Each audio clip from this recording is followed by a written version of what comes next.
Hi guys! Welcome back to my channel again. For this video, mag-ano tayo, marites. Let's talk about the yung mga realization natin sa buhay. Alam niyo guys, yung habang tumatanda tayo parang marami tayong natututunan sa buhay, di ba? Ngayon, let's talk about friendship. Alam niyo yung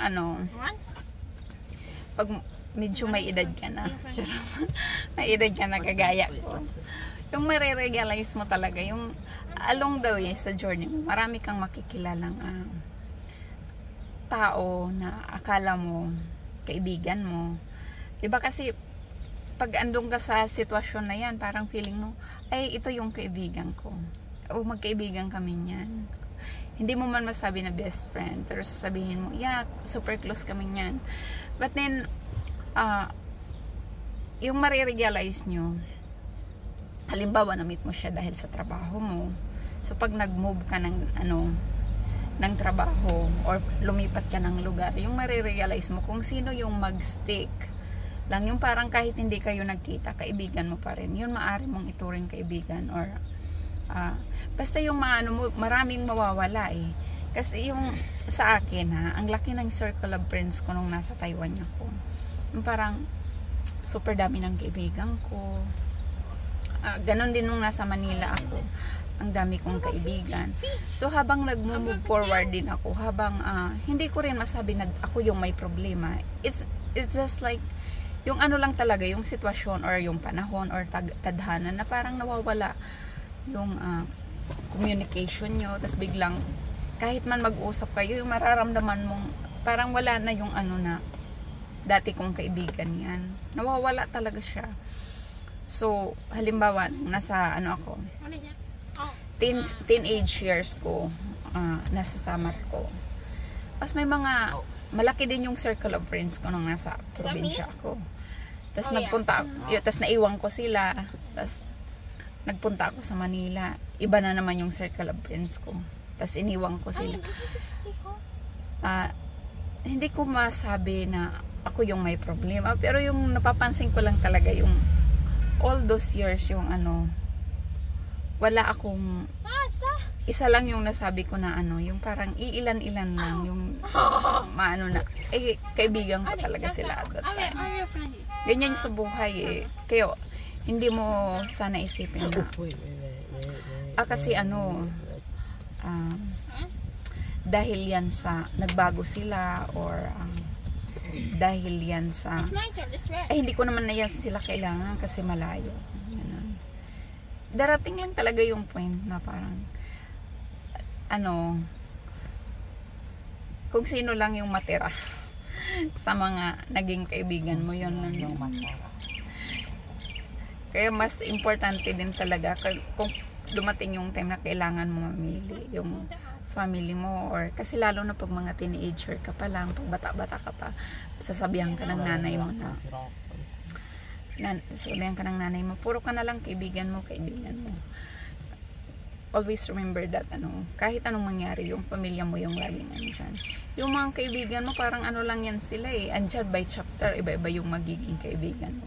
Bawat chapter ng buhay mo, iba yung taong makakasalamuha mo, iba yung magiging kaibigan mo. Pero yung pamilya mo, kahit anong mangyari, andyan sila. Yun yung mapapansin mo.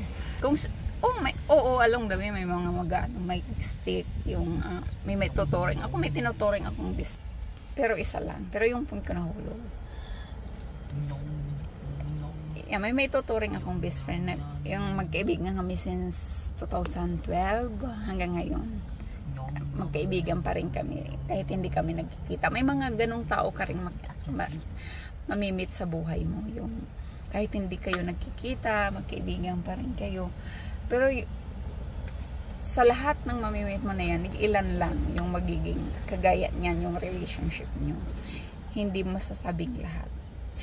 So yun, sa tagal ko ng sa mundo, charot, iilan lang yung mga kaibigan ko na ganyan.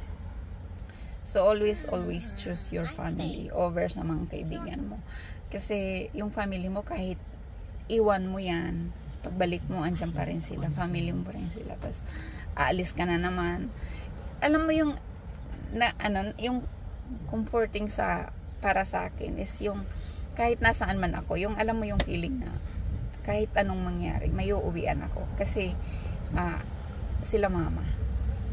Yun yung parang nagpapatibay sa akin kahit super gala ako. Kung saan ako nakarating. But at the back of my mind, yung parang andun yun yung kahit saan man ako makarating, yung sila mama, yung sa probinsya, yung ganun. Kasi sa journey ko, kung ano nung nangyari sa buhay ko, lahat in between doon, parang yung downtime, umuwi ako kina mama, tas aalis na naman ako, tas babalik na naman ako. So may mga ganun, pero yung parang andyan sila, yung family mo always andyan lagi para tanggapin ka. Okay, umuwi ka na, andito lang sila, tas magpapaalam ka, okay, bye bye, ganun, tas babalik ka na naman. It's always, hindi yung hindi yung mga kaibigan mo yung may mga yung parang uuwian mo sila pag downtime. Kasi mostly nga yung kaibigan mo andyan yan sila pag meron ka. Andyan sila pag hindi ka hirap sa buhay. Except sa mga true friends. Pero more on, yung ituturing mong kaibigan, andyan lang yan sila pag kumbaga mataas yung yung hindi ka nangungusum. Pag yung down na down ka sa buhay, yung uuwian mo, family mo. Yan yung yun yung kumbaga, dumating na ako sa point ng buhay ko na nagmumuni-muni ako. Yun yung marami na akong realization sa buhay. Isa yan sa mga naisip ko. Yun nga, isa yan sa mga realization ko sa buhay na yung kaibigan, they are just come and go. Tapos yung family mo talagang andyan yan. Minsan sabi nila, sometimes talaga is yung parang mas magandang ito, hindi family can be minsan is like sabihin nila, mas maganda pa yung kaibigan kaysa sa tunay mo na family. Pero totoo din yan. Depende kasi din sa family mo. Sa experience ko lang yun yung na-realize ko na kahit anong nangyari yung parang every time sa daming yung daming mangyayari sa buhay ko, yung always kong kasi tinatakbuhan yung family ko pag during sa downtime ng buhay ko. So yun, dapat kung kagaya ikaw sa akin, mas priority natin yung family natin kaysa sa mga kaibigan, kasi sila always yan, sila andyan, lalo na yung parents natin.